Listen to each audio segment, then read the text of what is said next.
여러분 안녕하세요. 하울림 독서입니다. 이번 시간에도 마리노 레스트레포 증언 이어서 읽어보도록 하겠습니다. 오늘은 2부입니다. 제가 지금까지의 저의 삶을 되돌아보면서 저는 순례를 시작하였고 저의 사명은 사랑의 순례라고 불리웁니다. 그 의미는 제가 아버지의 집으로 향하고 있는 사람임을 말합니다. 주님께서 저를 신앙과 진리의 길로 되돌려 놓으셨고 제가 가야 할 방향을 알려주셨습니다. 이제 저는 스스로 그 길을 가야 합니다. 그것은 매일의 전투와도 같습니다. 저는 사람들에게 우리는 회개한 것이 아니라 매일매일 회개하고 있는 중이라고 말합니다. 우리는 깨어서 회개를 위해 싸우고 싸워야 합니다. 저는 매일 아침에 일어나면 처음 하는 일이 무릎을 꿇는 것임을 주님으로부터 배웠습니다. 아침에 눈을 뜨자마자 우선 저는 무릎을 꿇고 제 자신을 땅에 내려놓습니다. 저는 주님께 머리를 숙이고 자비를 청합니다. 주님, 오늘 저에게 무슨 일이 있을지 모릅니다. 저는 분명히 잘못을 할 것입니다. 저에게 자비를 베풀어 주십시오. 라고 말합니다. 저는 저에게 저의 죄를 인정하는 일로 시작합니다. 저는 제가 제 손에 진리를 가지고 있다고 이미 할 일을 다한 사람처럼 하기를 원치 않습니다. 제 마음에 주님께서 진리를 심어주셨다는 것은 사실입니다. 그러나 그것을 위해 저는 싸우며 걸어가야 합니다. 말씀을 전하며 걸어가야 합니다. 주님께서는 제가 교회를 떠나서 부정하던 모든 것들을 저를 놀라운 세계로 이끌어 보여주셨던 것을 전해야 합니다. 이제 저에겐 변명의 여지가 없습니다. 저에게 제가 체험한 것을 증거해야 할 너무도 큰 책임이 있습니다. 제가 이곳에 와서 그리스도 몸의 신비를 더욱 깊이 알 수 있게 되므로 이것이 저에게는 크나큰 은총입니다. 개인적으로 더 많은 그리스도의 몸을 구성원을 만나게 되기 때문입니다. 여러분 개인을 알므로써 저는 그리스도 몸의 신비를 더 깊게 보게 됩니다.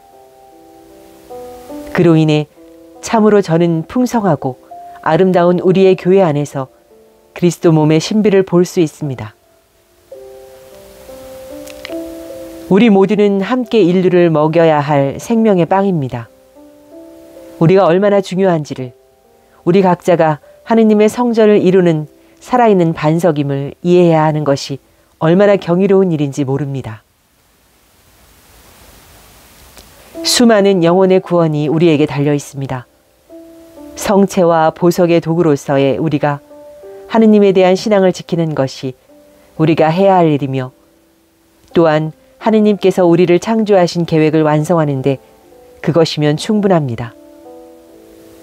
그것은 우리의 단순한 믿음의 삶 가운데 성체의 도구로서의 믿음을 굳게 가질 때마다 우리의 심장이 뛰는 매 순간 우리는 놀랍도록 많은 영혼을 구원할 수 있습니다. 제가 처음 믿음으로 돌아왔을 때 제가 LA 성당에 있을 때였습니다. 수녀들이 성당으로 들어와 제 앞에 앉았습니다. 저는 마음으로 주님께 물었습니다. 저 사람들은 무엇을 하는 겁니까? 저는 그때 믿음으로 다시 돌아와 배우고 있었고 그 전에 수녀들을 보면서도 한 번도 제 자신이 궁금해한 적이 없었습니다. 그러나 교회로 돌아온 저는 모든 것을 주의 깊게 보기 시작하였습니다. 저는 수도 생활을 잘 이해하지 못했습니다. 그때 주님께서 수도의 삶에 놀라운 은총을 보여주셨습니다. 자신의 삶을 주님께 봉헌함으로써 영혼을 구원하는 보석의 도구가 되는 삶을 보여주신 것입니다. 주님께서는 신비한 방법으로 수도자의 삶을 보여주셨는데 가난과 겸손과 순종을 하느님께 천명함이 어떻게 영혼을 구원하는 놀라운 힘을 가질 수 있는지를 보여주셨으며 신앙의 굳건한 종교인의 심장이 박동할 때마다 주님께서 어떻게 영혼들을 구원하시는지를 보여주셨습니다. 그것은 인간의 피가 그리스도의 피가 되어 흐르기 때문이었습니다. 주님께서는 그 심장이 박동할 때마다 영혼을 구원하고 계셨습니다. 제가 그것을 이해하게 되었을 때 그것이 얼마나 놀랍고도 큰 책임인가를 생각하게 되었습니다. 그날 제가 성당 밖으로 나오자 한 수녀가 다가와 뵌 적이 없는 것 같은데 어디서 오셨어요? 하고 물었습니다. 그때 저는 주님께서 일하고 계심을 알 수 있었습니다. 저는 콜롬비아에서 왔다고 대답했습니다. 그러자 그 수녀는 계속 저에게 물어보며 귀찮게 하였습니다. 그러나 주님께서 겸손하게 대답하여라. 이 수녀를 사랑하여라. 하고 말씀하시는 것을 알았습니다. 하지만 제 자신은 사실 그 수녀의 모든 것이 싫었습니다. 그녀의 코도 싫었고 모든 것이 싫었습니다. 그러나 주님께서 자꾸 저를 재촉하셨습니다.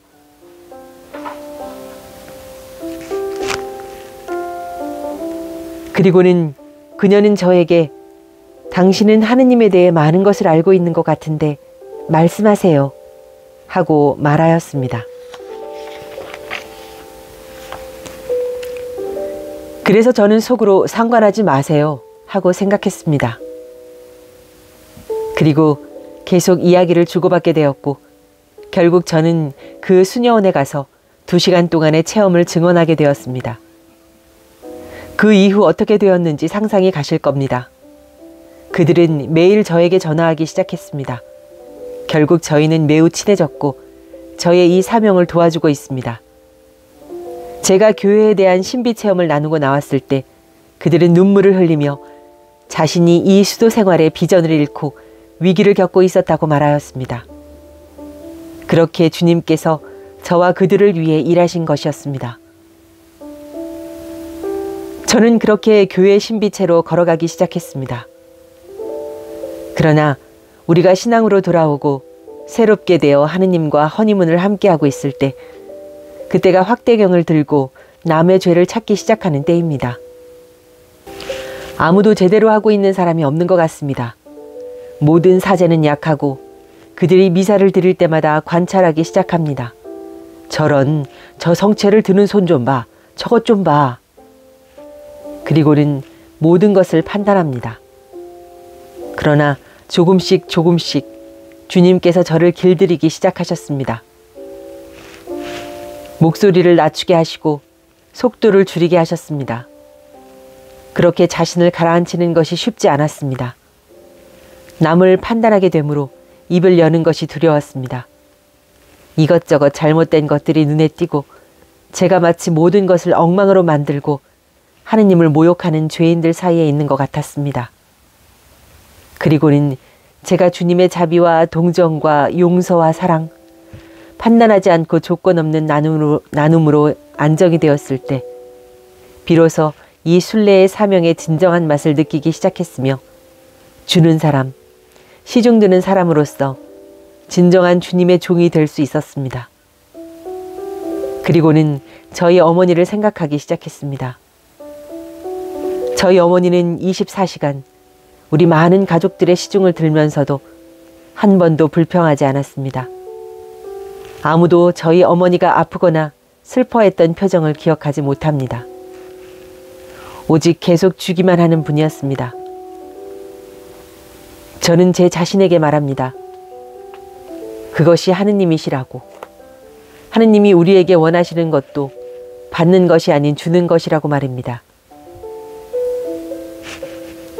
이 세상은 받기만 하려는 세상입니다. 어떤 사람은 계속 자신의 삶에 대해 불평만 합니다. 나누려 하지 않고 계속 주의를 받으려고만 합니다. 상대방이 계속 자신을 불쌍히 여기기를, 자신과 함께 울어주기를 바라기만 합니다. 물론 우리는 도움을 필요로 하는 사람과 함께하며 울어주어야 합니다. 그러나 그것을 말하는 것이 아닙니다. 저는 불평하는 사람을 말하는 것입니다. 사람은 때로 자신이 치통을 앓고 있다면 모든 사람들에게 그 고통에 대해 완벽하게 이야기하여서 상대방이 결국 치통을 느끼도록 합니다.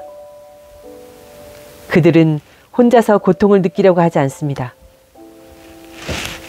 결국 온 주위 사람들이 눈을 뜨면 함께 그 고통을 겪습니다.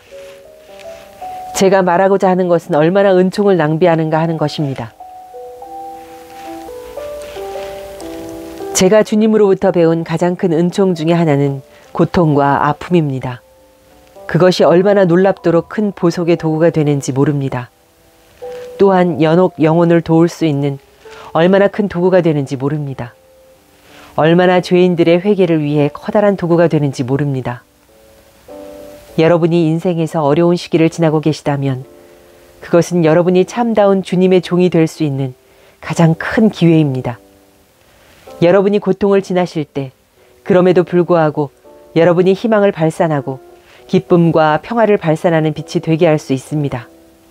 십자가 위에서 고통을 받으면서 있는 그대로 그것을 받아들이는 사람을 보는 것은 정말 아름답습니다. 불평하지 않고 거부하지 않고 있는 그대로 받아들인다면 모든 사람을 치유하게 될 것입니다. 그것은 쉽지 않습니다만 그것이 그리스도입니다. 그리스도께서는 우리에게 모든 것을 십자가에 내려놓기를 청하십니다.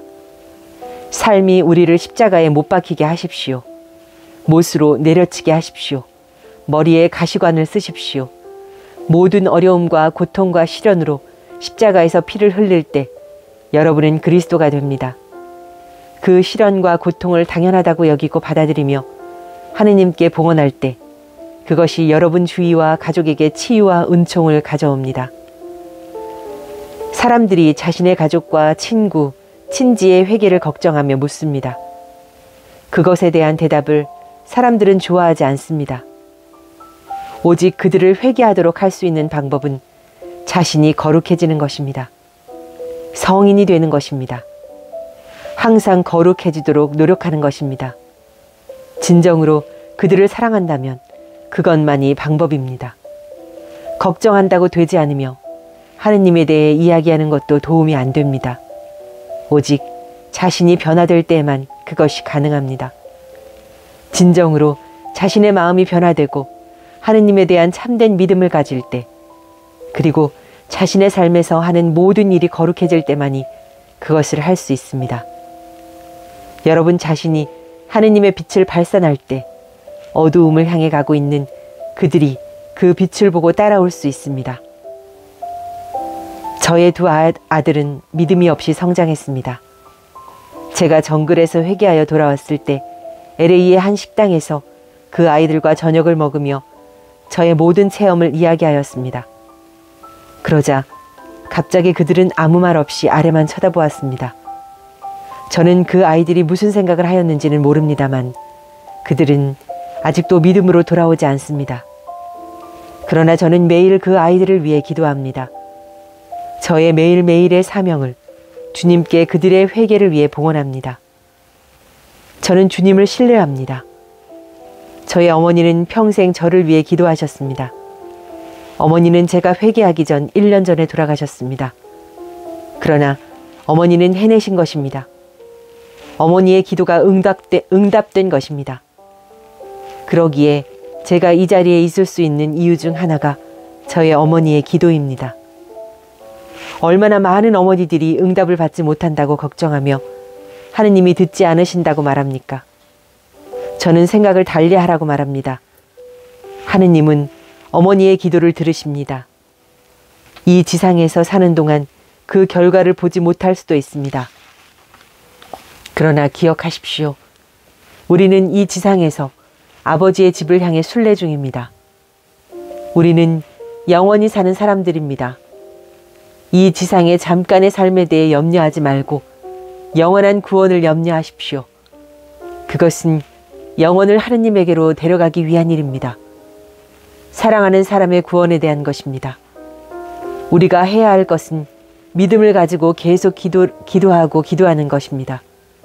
그럴 때 우리는 많은 영혼, 죄인을 구원할 수 있을 것입니다. 그것만이 우리가 걱정할 일입니다.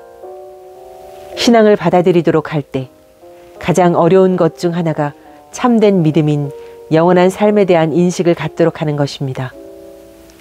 저는 매우 종교적인 사람들과 만나 이야기할 기회가 많은데 그들은 매우 유식하며 매우 하느님을 잘 압니다. 매우 많은 것을 알고 있어 거의 신학자입니다. 그러나 저는 그들이 전혀 영적이지 않다는 것을 봅니다. 그들은 초자연적인 삶에 대해 인식이 없으며 이 삶에서 다음 삶으로 넘어가는 삶에 대한 인식을 하지 못합니다. 그런 것을 볼 때마다 매우 유감스럽습니다. 그들은 시간을 낭비하고 있는 것입니다. 우리는 종교만을 가지고 아버지의 집에 갈 수 없습니다. 아무도 종교에 의해 구원받지 않습니다. 우리는 우리의 영과 믿음으로 구원을 받을 것입니다. 종교는 우리의 기초가 될 뿐입니다. 우리는 종교를 기초로 우리의 영혼의 집을 지어야 합니다. 종교적인 사람은 참으로 많습니다. 그러나 영적인 사람은 매우 적습니다. 그것은 오늘날 새롭게 교회의 복음을 전파함에 있어 매우 중요한 요소입니다. 지금 우리의 현실은 어떤지 아실 것입니다. 교회나 종교의 모양은 갖추었어도 영적인 면에 있어서는 모양이 좋지 않습니다. 아시다시피 저는 라틴 아메리카 출신입니다. 그곳은 가톨릭 대륙이어서 대부분의 사람들이 가톨릭입니다. 여러분이 그곳에 가면 매일 미사까지도 성당이 꽉 차는 것을 보실 것입니다. 그러면 여러분은 이 사람들은 아주 거룩한 사람들이구나 하고 생각하실 것입니다. 그러나 깊이 보면 거룩한 것은 아니구나. 굉장히 종교적인 사람들이구나 하고 알 것입니다. 기도 열심히 하며 종교적인 것과 영적이며 거룩한 것은 완전히 다릅니다. 저는 오늘날 교회의 복음화를 위해 필요한 것은 종교적으로 만들기 위한 것이 아닌 많은 영적인 것으로 시작해야 한다고 생각합니다. 지금 우리에게 그것이 부족하기 때문입니다. 우리에게 영적인 것이 없다면 우리에게 사랑이 없는 것입니다. 하느님의 영이 없기 때문입니다. 사랑이 없는 종교가 무슨 소용이 있습니까? 그것은 바리사이파일 뿐입니다. 바리사이파는 여전히 존재하며 지금도 너무도 많이 있습니다. 교회에서도 너무도 많은 종교적인 사람들을 보지만 그들은 영적이지 못하고 사랑하지 못하고 동정심도 없으며 용서하지 못합니다. 결국 텅 비어 있습니다. 가톨릭으로서 가장 큰 사명은 우리가 확실하게 우리의 신앙의 신비로 깊이 들어가는 것입니다. 깊이 들어가야 합니다. 그러기에 우리의 신앙의 보물들을 깨닫는 것이 매우 중요합니다. 요즘 저는 사람들이 종말에 관한 책을 잔뜩 쌓아두고 읽는 것을 봅니다. 그러면서 대부분의 사람들은 교회의 박사에 관한 책이나 기본 교리에 대한 것도 읽어본 적이 없으며 알지도 못합니다. 저는 말합니다. 우리는 우리의 신앙의 뿌리로 돌아가 배워야 합니다. 기초로 돌아가야 합니다. 그리고 그곳으로부터 시작해야 합니다. 그러면 많은 것이 변화할 것입니다.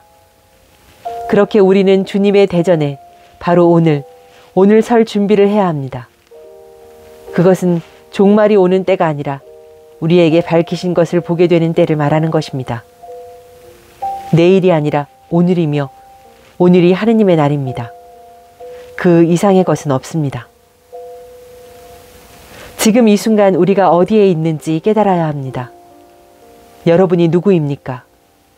여러분은 하느님이 창조하신 영혼이며 하느님은 여러분을 하느님을 알고 하느님을 사랑하고 하느님에게 순종하는 것을 배우라고 창조하셨습니다. 그러므로 우리는 오늘이 하느님께 순종하기 위한 날임을 알아야 합니다. 여러분이 나의 멍에는 쉽고 가볍다 라는 말씀을 읽을 때 여러분은 주님의 계명을 지키기 어렵다고 생각하므로 뭔가 잘못된 것이 아닌가 하고 말합니다.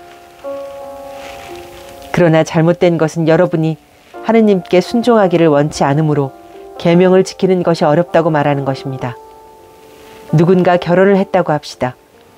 그는 그의 아내 혹은 남편에게 충실해야 한다는 것을 알고 있습니다. 만일 충실하기 어렵다면 그것은 충실하지 못하다는 말입니다. 그렇게 간단한 이야기입니다. 우리는 자신을 속여서는 안 됩니다. 그러면 오늘 여러분이 이 순간 여기서 죽게 된다면 그 순간 여러분 삶의 가장 중요한 것이 무엇입니까? 인간입니까? 돈입니까? 꿈입니까? 장래 목표입니까? 걱정, 두려움, 우울증, 뭔지 모르지만 세상적인 것입니까? 저는 말합니다. 이 순간 여러분에게 가장 중요한 것은 큰 걱정, 큰 일 등 그것이 여러분을 천국으로 가는 것을 막을 것이며 여러분은 큰 곤란에 빠질 것입니다. 참으로 큰 곤란에 빠질 것입니다. 지금 이 순간 죽으면 어디로 갈 것인가? 여러분이 지금 중요하게 여기는 그곳에 여러분의 마음이 있게 될 것입니다. 여러분이 영적인 세계를 잠시만 볼 수 있다면 너무너무 많은 영혼들이 천국을 가지 못하고 이곳에 있는 것을 보고 놀랄 것입니다. 그들은 모든 것을 저곳에 둘 것을 듣고도 모든 것을 이곳에 두었기 때문입니다. 그렇기에 하느님의 말씀은 하느님의 나라를 구하라. 그러면 나머지도 곁들여 얻게 될 것이라고 말하고 있는 것입니다. 우리는 그것을 이해하지 못합니다. 그러나 정확하게 그러합니다. 우리의 마음 안에 얼마나 우상을 두고 있는지를 생각해 보십시오. 여러분은 첫째 계명을 깨달으셔야 합니다. 그것은 여러분 자신을 포함한 것 위에 하느님을 두라는 의미입니다. 이것을 명확하게 하셔야 합니다. 여러분이 이 첫째 계명을 명확히 하지 않으면 이 순간 여러분이 죽는다면 여러분은 거꾸로 향하여 있게 될 것입니다. 여러분이 오늘 죽는다면 어떻게 될까요? 아래로 향할 것입니다. 그렇게 단순합니다. 여러분은 복음서에서와 같이 단순하게 되는 것이 얼마나 중요한지 이해하셔야 합니다. 복음서는 흙과 백입니다. 그러나 우리는 그것에 색을 덧칠하려고 합니다. 때때로 제가 있는 곳에서 사람들이 저에게 와서 묻습니다. 주님께서 혹시 이혼과 재혼에 대하여 말씀해 주셨나요? 그러면 저는 대답합니다. 주님께서 그런 것에 대해 특별히 말씀하신 것은 별로 없는데요. 하느님의 계명을 읽어보세요. 간음하지 말라는 것을 읽을 수 있을 것입니다. 그게 답입니다. 다른 답은 없습니다. 오직 하나입니다. 그 계명을 지키던지 지키지 않던지 둘 중 하나입니다. 그 중간은 없습니다. 하느님께 속하든지 사탄에 속하든지 둘 중 하나입니다. 그러나 오늘날 때때로 사람들은 복음을 디자인합니다. 복음서를 10계명을 디자인하고는 말합니다. 하느님은 자비로우시며 사랑이시다 라고 말합니다. 맞는 말입니다. 그러나 하느님의 정의는 어떻게 됐습니까? 하느님의 정의는 완벽합니다.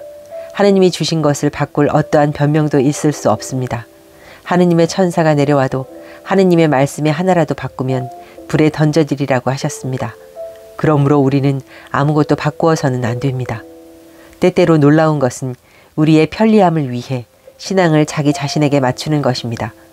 그렇기에 제 자신도 예전에 지옥이 없다고 말했던 것입니다.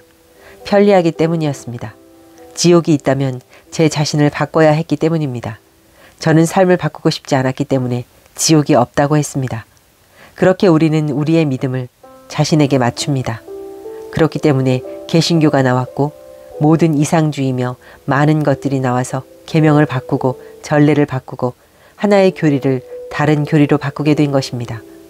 아버지의 자녀로서 지상의 순례를 하며 우리는 우리의 집으로 가기 위해 싸워야 합니다. 그러기 위해서 이 지상의 삶은 큰 기회입니다. 이 소중한 삶을 하느님께서 우리에게 주신 것입니다. 이것이 얼마나 놀라운 선물인지 아십니까? 그리고 무엇보다 하느님께서 우리를 소중한 성체의 도구로 부르셨습니다. 이 크고 놀라운 선물을 우리가 깨달을 수 있도록 깨어난다면 우리의 삶은 즉시 완전하게 변화될 것이고 우리가 누구인지 누구로부터 창조되었는지를 이해하게 될 것입니다. 말씀드린 바와 같이 저는 14살에 고백성사를 거부하고 교회를 떠나 어둠에 있었습니다. 고백성사의 중재인인 사제의 죄를 고백하는 것을 이해하지 못했기 때문입니다. 주님께서는 저에게 말씀하셨습니다. 예수님께서 처음 제자를 파견하셨을 때 그 가운데 가리옷 유다도 있었습니다. 제자들이 돌아왔을 때 그들 모두 예수 그리스도의 이름으로 많은 놀라운 일들을 행하고 난 후였습니다. 가룟옷 유다 역시 병자를 고치고 사탄을 몰아내는 등 다른 제자들처럼 많은 일을 하였습니다. 그러나 그는 배반자가 되었습니다. 어떻게 그럴 수 있었느냐고 여러분은 말씀하실 것입니다. 그것이 가능한 일이었습니다. 하느님은 신실하신 분이기 때문입니다. 여러분들이 여러 다른 곳에 가서 병자가 치유되고 많은 기적을 보고 와서는 왜 가톨릭 교회는 그런 일이 많지 않냐고 말합니다. 그렇다면 여러분은 뭔지 잘못 알고 있는 것입니다. 치유나 영의 드러남이 다가 아닙니다. 우리는 인류와 영혼을 먹여 살리는 도구라는 신앙의 신비를 이해해야 합니다. 기적이 다가 아닙니다. 두세 사람이 모여 청할 때 내가 항상 그곳에 있다고 하신 말씀과 같이 성령은 우리가 청할 때 항상 일하십니다. 여러 종류의 치유가 일어납니다. 그러나 그것이 그 도구로 쓰여지는 사람이 거룩하다는 의미는 아니며 성령에게 기도하여 치유한다고 해서 그 사람 자체가 거룩하다는 것은 아닙니다. 그것에 자격증 같은 것은 없습니다. 우리들이 아버지의 집으로 향하여 가는 사랑의 순례를 하며 이해해야 할 것은 성령의 은총입니다. 우리는 초자연적인 사람이며 더 이상 자연적인 이성이 있는 보통 사람이 아닙니다. 우리에게는 초자연적인 은총이 주어졌습니다. 그러나 이 은총이 주어진 많은 사람들이 잠자고 있는 것이 사실이며 저 역시 33년 동안 잠자고 있었습니다. 얼마나 낭비이고 얼마나 고통스러운 현실인지 모릅니다. 저는 그 상태로 죽지 않은 것에 대해 하느님께 너무도 감사드립니다. 상상해 보십시오. 가톨릭 신자가 죽어서 영적인 세계로 들어가 하느님을 만났을 때 가장 고통스러운 것은 온갖 낭비한 은총을 보는 것입니다. 하느님께서 계획하신 대로 믿음을 지켰더라면 얼마나 많은 영혼을 구했을지를 보는 것입니다. 제가 성모님을 통해 본 것이 있습니다. 우리 모두에게 수호 천사가 있는 것을 아실 것입니다. 모든 천사들은 빛의 왕국에서 온 빛입니다. 여러분이 이웃에게 선행을 할 때 그럴 때마다 사람의 수호 천사가 여러분을 축복합니다. 그 의미는 여러분이 그 수호 천사로부터 빛을 받는다는 말입니다. 여러분이 하느님의 대전에 나아갈 때 여러분의 선행에 따라 받은 만큼의 빛을 가지고 나갑니다. 여러분이 사랑을 한 사람, 도와준 사람, 시중 들어준 모든 사람의 수호 천사로부터 받은 빛이 여러분이 가지고 있는 빛입니다. 그러면 오늘 여러분이 죽는다면 얼마나 많은 빛을 가지고 있을 것 같습니까? 그러나 여러분이 누군가에게 잘못한다면 그 사람의 수호 천사가 여러분에 대해 증거하게 될 것입니다. 그것이 여러분이 삶의 어두운 오점이 될 것입니다. 그러므로 우리는 지금 이곳에서 할 수 있을 때 모든 것을 제대로 해놓아야 합니다. 여러분은 생명의 책에 대해 알고 계실 것입니다. 하느님께서는 자비로우심으로 우리로 하여금 그것을 다시 쓸 수 있도록 해주십니다. 여러분이 죽어서 여러분의 생명의 책을 다시 쓸 수 있는 기회를 놓쳐버리고 결국 더러워진 책을 펼 것을 상상할 수도 있겠습니까? 모든 페이지가 악몽일 것입니다. 지금 기회가 있을 때 페이지 한 장 한 장 다시 쓰십시오. 성 요한의 복음을 읽으면 여러분의 죄를 고치는 가장 빠른 방법은 사람들을 하느님에게로 데려오는 것이라고 말합니다. 여러분의 행동을 가장 빨리 고치는 방법은 하느님에게로 돌아와 신앙을 지키고 자신이 사랑과 빛의 기둥이 되기 시작하여 자선과 동정심과 용서로서 하느님을 증거하고 항상 자신을 인류를 위해 봉헌하려 하며 매일매일 잠자는 시간조차도 피가 도는 매 순간 인류의 구원을 위해 주님께서 이용하시도록 성령께 말씀드리며 봉헌하는 것입니다. 그러면 여러분의 생명의 책이 모두 다시 쓰여질 것입니다. 그렇게 되면 주님 앞에 갈 때 여러분이 깨끗하여질 것입니다. 때때로 우리가 이해하지 못하는 것이 있습니다. 계속 죄를 지으며 고백성사를 보는 나 같은 죄인이 어떻게 거룩해질 수 있는가 하고 생각합니다. 천국에 갈 수 없을 것이라고 생각하고 아마 연옥의 가장 밑바닥에 갈 것이라고 생각합니다. 그것이 우리의 삶에서 우리가 일반적으로 생각하는 것입니다. 제가 처음 믿음으로 돌아왔을 때 배운 것이 있습니다. 저는 저의 과거를 생각할 때마다 저의 과거를 결코 기워 갚지 못할 것 같아 낙심하였습니다. 그러자 주님께서는 조금씩 저에게 주님의 자비와 긍휼을 이해하실 수 있도록 인도하셨습니다.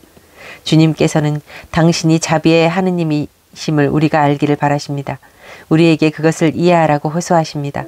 그렇기에 주님께서는 우리에게 주님 당신께 의탁합니다. 당신을 믿습니다. I trust in you 라고 크게 말하도록 하시는 것입니다. 우리가 마음 밑바닥으로부터 느끼며 그 말을 하는 것은 하느님께 대단히 중요합니다. 제가 바오로 사도의 복음을 읽으며 매우 힘이 있게 이해한 것이 있습니다. 바오로 사도는 육체의 가시를 가져가시도록 하느님께 3번 청했다고 합니다. 그것은 사탄이고 자신을 고통스럽게 하기 위해 보내진 것이라고 말합니다. 그러나 하느님께서는 치유해 주시지 않으셨습니다. 주님께서는 너는 이미 은총을 충분히 받았다. 나의 권능은 약한 자에게서 드러난다 라고 말씀하십니다. 그 의미는 하느님께서 바오로 사도의 약함을 통해 그를 정화시키고 거룩하게 하시려는 것입니다. 때때로 우리는 우리의 약점을 극복하지 못하리라고 생각합니다. 그러나 우리는 사도 바오로로부터 배워야 합니다. 우리가 우리의 약함을 경멸하는 한, 우리의 죄를 증오하는 한, 우리의 죄가 삶의 고통이 되어 우리가 무릎을 꿇고 죄를 고백하는 매 순간마다 우리는 점점 더 깊게 자신을 정화하게 되며 어쩌면 살아생전 그 약함을 극복하지 못하더라도 그것을 증오했던 순간부터 주님 대전에 나가는 날에 우리의 약함은 사라질 것입니다. 하느님의 자비와 긍휼이 있기 때문입니다. 그것이 하느님이십니다. 여러분이 진심으로 결심하며 내 삶에서 죄를 짓기를 원치 않는다고, 죄를 경멸한다고, 죄를 짓고 싶지 않다고 말하며 매번 넘어질 때마다 울부짖으며 고백소로 달려가서 진심으로 회개한다면 하느님 앞에 나아갔을 때 그 약함은 사라집니다. 우리가 그것을 이해해야 합니다. 그렇기에 사도 바오로는 몇 교회의 서신을 보내며 데살로니가의 성인들에게 라고 말합니다. 여기서 여러분은 의문을 갖습니다. 선해지려고 노력하는 사람들이긴 하지만 왜 성인이라고 부르는가 하고 말입니다. 그러나 사실 그것은 거룩함의 길로 나아가는 사람을 말하는 것입니다. 바오로 사도는 그들이 진심으로 거룩함으로 향해 가고 있음을 알았기 때문입니다. 우리는 거룩함을 위해 싸우고 있는 사람이므로 우리는 모든 오늘날의 성인들입니다. 주님께 순종하려고 노력하고 있으며 예수님의 발자취를 따르기 위해 우리가 할 수 있는 모든 것을 하려 하는 우리는 하느님의 거룩한 사람들이며 훗날 하느님의 왕국의 시민이 될 사람들입니다. 우리는 우리의 집으로 가게 될 것입니다. 주님께서 집으로 오라고 우리를 부르고 계시기 때문입니다. 저의 체험에서 돌아온 이후로 제가 매일 주님께 간구하는 것이 있습니다. 이곳에 오기 전에도 제가 주님께 간구한 것은 오직 주님, 제가 그곳에 가서 당신의 사람들에게 당신의 말씀을 전하도록 해주십시오. 그들은 당신의 사람들입니다. 제가 오직 원하는 것은 그들의 영혼의 구원입니다. 제가 제 자신이나 저의 체험으로 여러분에게 감동을 주고 놀래주기 위해 이 자리에 선 것이 아닙니다. 저를 보여주기 위해 이곳에 선 것이라면 차라리 죽는 것이 낫습니다. 하느님께서 그것을 막으시기 때문입니다. 그것은 아주 위험한 일입니다. 저는 평생 연기자와 작곡가로 무대에 살았습니다. 그러나 그것은 돈과 명예, 향락 등 잘못된 이유에서였습니다.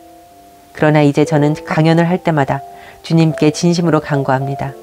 사람들의 영혼 구원이 아닌 다른 이유로 제가 저곳에 나가지 않게 해달라고 청합니다. 저는 여러분 모두가 천국의 집으로 가길 원합니다. 그 누구도 지옥으로 가길 원치 않습니다. 저는 여러분 누구도 눈으로 직접 사탄을 보기 원치 않습니다. 여러분 그 누구도 제가 보았던 것을 보길 원치 않습니다. 모두 집으로 가길 원하므로 제가 이곳에 선 것입니다. 그것만이 이유입니다. 사도 바오로께서 우리에게 더 이상 내가 사는 것이 아니라 예수 그리스도께서 내 안에 사십니다라고 가르침을 주십니다. 그것이 우리의 목표입니다. 우리 모두가 하느님의 영을 가지고 우리가 하는 모든 일은 서로를 위한 일이 되고 우리 모두를 더 나아지게 하여야 합니다. 우리는 우리 안에서 더 나은 사람, 인류가 되도록 해야 합니다. 생각해 보십시오. 여러분이 1년 전보다 오늘 더 나은 인간입니까? 그렇지 않다면 하느님께로 향하는 순례를 하지 못하고 그 자리에 멈추어 서서 움직이지 못하고 마비가 된 것입니다. 여러분은 항상 더 나은 사람으로 변화되어야 하기 때문입니다. 자신이 하느님을 향해 순례하며 나아가고 있는지 자신을 돌아볼 때 여러분이 1년 전과 비교하여 여전히 고집세고 이기적이고 걱정하고 두려워하고 우울해하고 있다면 나아가는 것이 아닙니다. 그렇다면 갈 곳이 없습니다. 만일 오늘 죽는다면 아주 오랫동안 그 자리에 멈춰지고 말 것입니다. 주님께서는 우리에게 끊임없이 깨어라, 깨어라, 깨어라 하고 말하십니다. 우리가 누구인지 알아야 한다고 하십니다. 사탄은 우리를 종교 안에서도 잘못된 길로 인도합니다. 여러분은 기도로 아주 열심히 하는 신심 깊은 가톨릭 신자일 수 있습니다. 그러나 자신이 선하다고 생각하며 영적으로 앞으로 나아가지 못하기에 이릅니다. 그렇다면 영적인 상태는 전혀 진보하지 않은 것이며 그 자리에 멈춰진 것입니다. 마음이 바뀌지 않았기 때문입니다. 조심하셔야 합니다. 그것이 가장 위험한 상태이기 때문입니다. 일반적으로 사람들은 그 상태에 머물러 있습니다. 종교가 매우 쉬운 것이라고 자신을 속이고 있기 때문입니다. 우리 가톨릭은 매우 풍요로운 종교이므로 잘못하면 스스로 그 안에서 길을 잃기가 매우 쉽습니다. 저의 체험에서 배운 한 가지는 가톨릭은 하느님의 교회입니다. 우리는 오직 하나인 하느님의 종교에 속해 있는 것입니다. 사실 세상에는 많은 종교, 이념, 이상주의, 너무나 많은 주장이 있으므로 이것을 말하는 것이 쉽진 않습니다만 가톨릭 교회는 하느님의 유일한 교회이며 유대이즘의 연장인 교회입니다. 그 이상의 다른 교회는 없습니다. 그러나 동시에 잊지 말아야 할 사실은 구원은 모든 사람, 인류에 대한 것이며 오직 예수 그리스도를 통하여 이루어집니다. 커다란 신비이지만 진리입니다.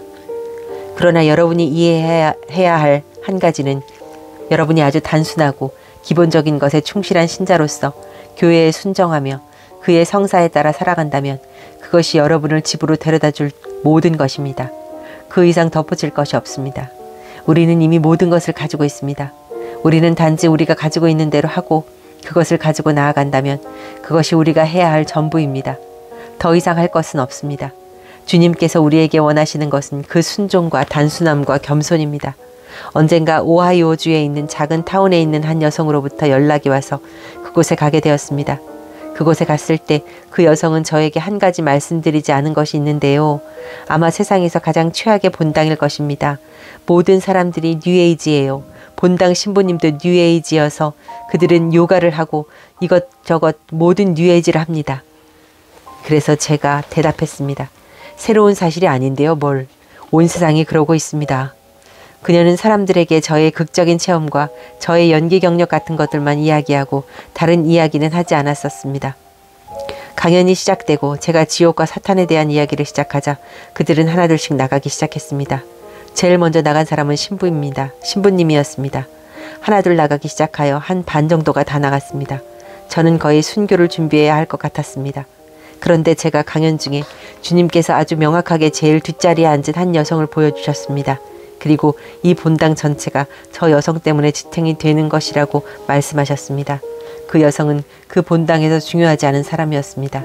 후에 저에게 전화를 하였던 여성에게 그 뒷자리에 앉은 여성에 대해 물으니 그녀의 이름조차 알지 못했습니다. 전혀 중요하지 않은 여성 하나가 그 본당의 가장 거룩한 여성이었습니다. 그 여성이 그 본당의 기둥이 되는 것이었습니다.